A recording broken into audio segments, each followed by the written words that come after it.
अगर आपको शेर या चीता पसंद नहीं, लेकिन फिर भी जंगली जानवरों की लड़ाइयां देखना अच्छा लगता है, तो आपको जंगली कुत्ते और बबून की ये लड़ाई जरूर पसंद आएगी।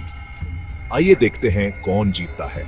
एक तरफ है अफ्रीकी जंगली कुत्ता तेज, चालाक और टीम वर्क का माहिर। दूसरी तरफ है बबून ताकतवर, नंडर और मुतासिर कुन नोकेले दांतों वाला। जंगली कुत्ते ग्रोहों में शिकार करते हैं और मेलों तक शिकार का पीछा कर सकते हैं।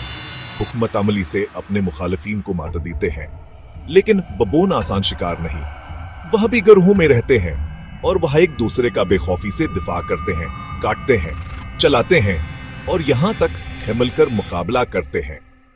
अगर जंगली कुत्तों का एक ग्रोह हमला करता है तो वह रफ्तार और तादाद से जीत सकते हैं, लेकिन एक बबून के खिलाफ एक अकेला जंगली कुत्ता ये खतरनाक है।